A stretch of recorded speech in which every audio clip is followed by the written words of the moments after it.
Hi guys, Marty from Focusmaster. We're here to talk to you today about installing your G-1000. First and foremost, you get your G-1000. It comes in this big heavy box as you see here. So you're going to want to have two people carry this box in, especially if we're talking about your house or your gym, wherever it is. It's a very heavy unit. It's about 122 pounds. So, and you're going to have this is going to come in straps. You're going to have to cut the straps off here, and this is what you're going to see. I took the liberty of taking all the packaging off the target so you can get a clear view of what you're going to look at when you first open your G-1000 box. You're going to have your straight-on target. Now your straight-on target comes with the bolts, the mounting bolts already in the back of it, and then inside your hardware box is going to be your tumbler apparatus, which has to be bolted on here. So you're going to want to unscrew these and bolt this tumbler on here nice and tight. So that way it's going to go on your machine just like that, right on there, and you can lock it in. It's got the locking pin with it, the whole shoot and match. So you're going to do that. That's going to be a first step to get your straight-on target ready. You're going to have your bag of hardware in here. This is all your mounting hardware that you're going to need to mount your Focusmaster, with the exception of putting your backer board up, which I'll talk about in a few minutes. You're going to have your two brackets. You're going to have your floor bracket, and you're going to have your wall mount bracket. And as you can see, the floor bracket has the shorter flanges on it. And if you look on the model over here that's already mounted, that's where it's going to go on the floor. And this bracket right here with the longer sides is going to be your wall mount bracket. So what you're going to want to do is take these and mount them to your G1000 frame first. Now the G1000 frame has internal threads in the top and the bottom. And the mounting bolts for those are going to be in this bag. And it's the longer bolt that you see here. You can't miss them. They're the only ones that are not like the lag screws. And so put your lock washers and your washers on there and mount them. Screw them onto the side of your frame at the top. And then you're going to screw this one on the bottom for your bottom bracket. So that'll be first and foremost. That's really the only installation that you have to do as far as putting the machine together itself. Everything else, the targets just go on once you get it mounted. So next I want to talk to you about the proper mounting for the G1000 frame to the floor and the wall.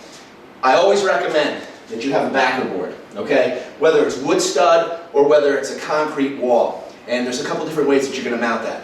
Into a wood stud wall, you're going to want to find your studs. And you're going to want to take a longer screw. And this is something you can pick up at your hardware store.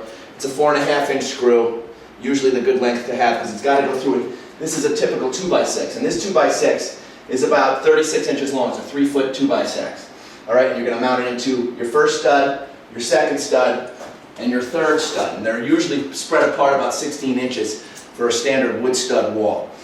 So once this is mounted securely to the wall, then you're going to mount the G1000 bracket to the wood. So you're not going to have to actually go into your wall. It's just going to go into the wood itself. Now those lag screws are included in the package of hardware here. It's the shorter lag screw, and I'll show you that. And it actually works perfectly with a 2x6.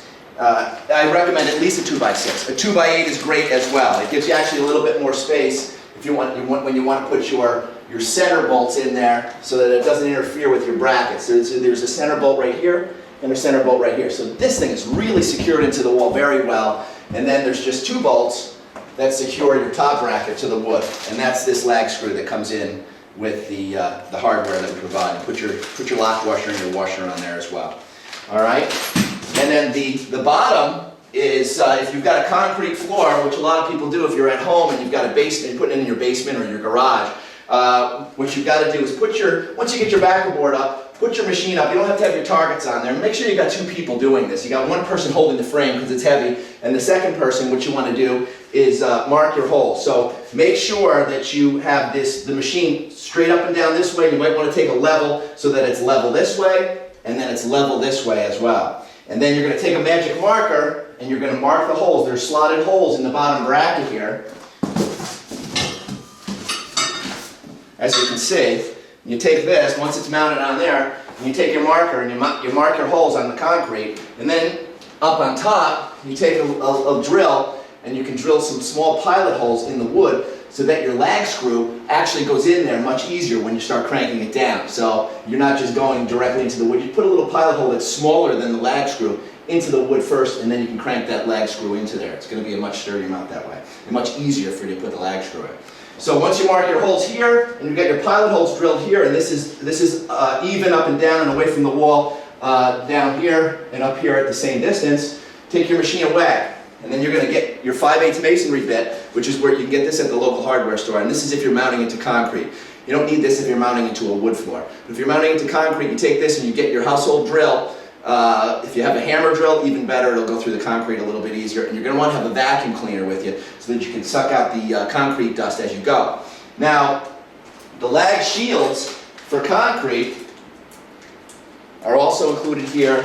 And what you want to do is you take the lag shield, and you can even put a little piece of black electrical tape at the same distance on your drill bit, around that drill bit, so that you know when you hit that top of that tape that you've got there, you've drilled down far enough in the floor, so you don't have to go any farther, because this lag shield is supposed to be flush, the opening is supposed to be flush with the top of your floor. Okay, so when that goes into the floor, it's just flush with the top of the floor so that you can put your bracket back over the top and put your lag screw and lock washer and washer into that. All right, so that's what you do. You drill down to as far as this will be flush into your floor on both sides. You tap this into the hole in the floor once you've sucked out all the concrete dust, and then you put your machine back in place. You can ratchet down your top into the wood, and you can take your lag screws with your lock washer and your washer, and you go right into the floor with that and ratchet that down, and that'll be a nice secure mount for you.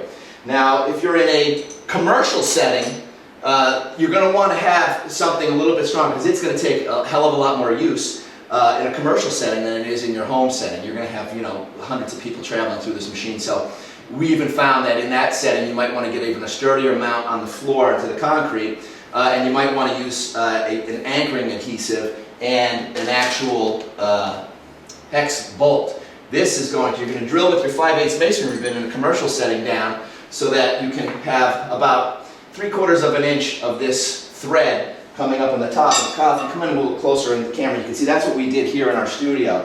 You drill down into that floor with your 5/8 masonry bit, leaving enough room so that you can have about 3/4 of an inch, 1/2 inch or 3/4 coming up from the bottom of there. You fill it with your anchoring adhesive around that bolt. You put a little in first, put your bolt in there, squeeze a little bit more in and around there, and this stuff sets up in literally seconds.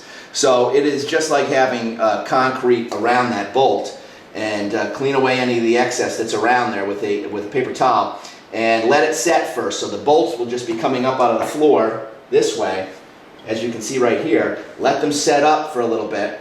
Put your bracket, your machine over the top of that, and then use the hex nut and a lock washer and washer to crank that down on top of there. And that's going to be a really, really sturdy mount. It's basically just like pouring concrete around that threaded bolt, and it's going to be really secure for you. So that's the other way to do it in a commercial setting. Now, if you're in a commercial setting like a strip mall or any of the new construction, you're going to have mild steel studs instead of wood studs in the wall, or a poured concrete wall. Then what you've got to do is you've got to take a 3/4 inch piece of, say, cabinet grade plywood, really nice stuff, and put the 4x8 sheet up there, and you take just regular decking screws, and you screw that into the mild steel studs in several places. So what it does is it really solidifies those steel studs, because they're very mild. They're not like wood studs that'll hold this thing very well. They're a little more mild. So you take the plywood and make that your backer, and then you put your backer board and screw that into the plywood, and then you would mount it just as we talked about here with the masonry floor generally in a commercial setting. That's what you use. And you would mount it to the floor just as I described right there. So you've got the 3 ways that you mount this thing. In a home setting, you usually have wood studs and a concrete floor. So you just need to get the hardware and the board. What we've done here for this board is we've stained it and put a little polyurethane on it. That's always nice if you want it to look a little more decorative. But we always recommend that you have a backer board and you bolt right into the wood. That's a really secure mount. For 15 years we've been doing it this way, and we found it to be the best way you can go. And obviously the masonry floor, if you've got a wood floor, you can just use the lag screws itself and go down into the wood, and that'll be fine just in itself.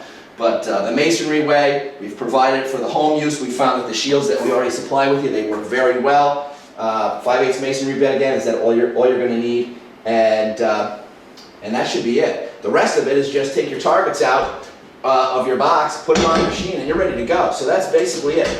You only have to mount the bracket to the top and the bottom, and that machine is fully assembled, and then it's just all about mounting it. So if you have any questions whatsoever about your mounting of your machine, you give us a call at Focusmaster or email us. We're always here for you. We appreciate your business, and we hope this helps you out. Thanks so much.